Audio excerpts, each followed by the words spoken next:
बिस्मिल्लाहिर्रहमानिर्रहीम welcome to medical medics. Today the topic of our discussion is development of the ear. जब हम year की बात करते हैं तो ईयर को हम बेसिकली थ्री लेयर्स के अंदर डिवाइड करते हैं। सबसे बाहर हमारे पास होता है एक्सटर्नल ईयर, जिसमें हमारे पास पिन्ना, ओरिकल, उसके अलावा जो एक्सटर्नल अकोस्टिक मीटस और जो टिम्पैनिक मेम्ब्रेन की एक्सटर्नल सरफेस होती है वो आ जाती है। नेक्स्ट हमारे पास मिडल ईयर आता है, जिसके अंदर हमारे पास टिम्पैनिक कैविटी आती है, मिडल ईयर। उसके अलावा हमारे पास इनर ईयर होता है, इनर ईयर जिसमें हमारे पास वेस्टिबुलो कोक्लियर अपरेटस होता है, जो कि हियरिंग और बैलेंस के साथ रिलेट कर होता है। अब ये जो एक्सटर्नल ईयर और मिडल ईयर होते हैं, इनका काम बेसिकली कंडक्शन ऑफ साउंड होता है, कंडक्शन ऑफ साउंड होता है। और जो इनर लेयर होती है, जो इनर ईयर होता है, ये उस साउंड को कन्वर्ट कर देता है into the nerve impulses, nerve impulses के अंदर कन्वर्ट कर देता है, और ये नर्व इम्पल्सिस हमारे ब्रेन की तरफ जाती हैं। तो ये बेसिक ओवरव्यू हो गया। अब इन जो तीनों पार्ट्स हैं, इसके अंदर जो हमारे पास इनर ईयर होता है, इसकी डेवलपमेंट सबसे पहले होती है। इसकी डेवलपमेंट की जब हम बात करते हैं तो ये बेसिकली हमारे पास न्यूरलेशन का प्रोसेस जब हो रहा होता है तो न्यूरल फोर्ड दोनों साइड पर पेयर होते हैं। ये न्यूरल फोर्ड इसका जो कोडल पोर्शन होता है, कोडल पोर्शन के अंदर जो हमारे पास हाइंड ब्रेन या माइलन सेफलोन का लेवल होता है, उसके लेवल के ऊपर क्या होता है कि दोनों साइड्स पर सरफेस एक्टोडर्म की थिकनिंग कंपेयर होती है। ये दोनों साइड पर यानी माइलन सेफलोन के कोडल पोर्शन के ऊपर दो थिकनिंग कंपेयर हुई दोनों साइड्स के ऊपर, जिनको हमने कहा ऑर्टिक प्लेकोर्ड्स, ऑर्टिक प्लेकोर्ड्स अपेयर हुए। अब यहाँ से अगर हम क्रॉस सेक्शन लेके देखें तो हमें कुछ इस तरह से नज़र आएगा, जिसमें ये हमारे पास दरमियान में न्यूरल ट्यूब प्रेजेंट है, जो कि हाइंड ब्रेन की फॉर्मेशन करवा रही है, क्योंकि ये वाला लेवल हाइंड ब्रेन का लेवल है, यानी माइलेनसेफेलॉन का लेवल है। तो ये दरमियान में न्यूरल ट्यूब प्रेजेंट है, उसको सराउंड करा है मीजेनकाइम, नीचे नोटोकॉर्ड प्रेजेंट है, और सराउंड कर रही है इसको सरफेस एक्टोडर्म। इस सरफेस एक्टोडर्म के अंदर थिकनिंग कंपेयर हुई, जिसको हमने कहा ऑर्टिक प्लेकोर्ड। अब क्या होगा कि ये ऑर्टिक प्लेकोर्ड, इसके अंदर हमारे पास इन्वेजिनेशन शुरू होगी। इन्वेजिनेशन जब शुरू होगी तो हमारे पास एक स्ट्रक्चर बन जाएगा, जिसको हम कहेंगे ऑर्टिक पिट। ऑर्टिक पिट बनी, इस ऑर्टिक पिट के कॉर्नर्स एक दूसरे की तरफ मूव हुए, और ये एक दूसरे की तरफ मूव करके फ्यूज़ हो गए, जिसकी वजह से एक स्ट्रक्चर की फॉर्मेशन हुई, जिसको हमने कहा ऑर्टिक वेजिकल। ये ऑर्टिक वेजिकल अपना कनेक्शन लूज़ कर देगा सरफेस एक्टोडर्म से। सरफेस एक्टोडर्म से जब जब अपना कनेक्शन लूज़ करने के बाद हमारे पास मेम्ब्रेनस लैम्ब्रेंथ की फॉर्मेशन करवाएगा, मेम्ब्रेनस लैम्ब्रेंथ की फॉर्मेशन करवाएगा। अब कैसे फॉर्मेशन करवाएगा उसको देख लेते हैं। अब क्या होता है कि जो हमारे पास ऑर्टिक वेजिकल कुछ इस तरह से प्रेजेंट था, इस ऑर्टिक वेजिकल से एक डाइवर्टिकुलम पेयर होता है, जिसको हम बोलते हैं, ये वाला जो डाइवर्टिकुलम है इसको हम बोलते हैं एंडोलिम्फेटिक डक्ट, इसको हम बोलते हैं एंडोलिम्फेटिक डक्ट, एंडोलिम्फेटिक डक्ट। उसके बाद क्या होगा कि ये जो ऑर्टिक वेजिकल है ये अपनी शेप को चेंज करेगा। अपनी शेप को जब ये चेंज करेगा तो ये कुछ इस तरह से प्रेजेंट होगा। इसका एक ऊपर वाला पार्ट है ये वाला, और एक इसका ये नीचे वाला पार्ट है। इस पार्ट को हम बोलते हैं dorsal utricle part, dorsal utricle part. और ये वाला जो पार्ट है इसको हम बोलते हैं ventral secular part, ventral secular part. Dorsal utricle part की बात करें तो नाम से ही जाहिर है कि यूट्रिकल की फॉर्मेशन करवाएगा।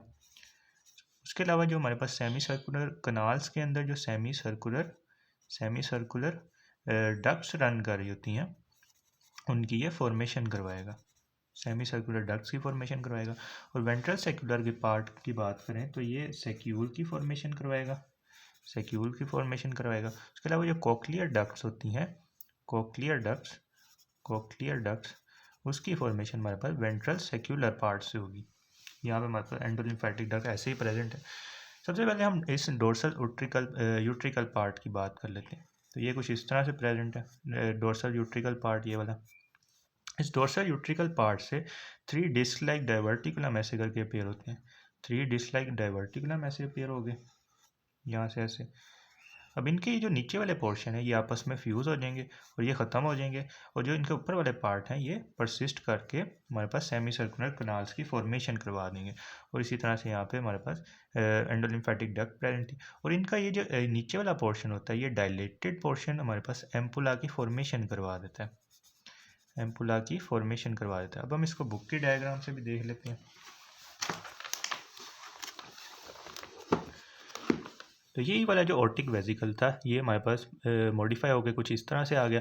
इसके जो डोर्सल यूट्रिकल पार्ट था वहाँ से हमारे पास एंडोलिम्फेटिक डक्ट बनी थी, ये हमारे पास आ गया dorsal utricle part of the aortic vesicle, और ये हमारे पास आ गया वेंट्रल सेक्युलर पार्ट।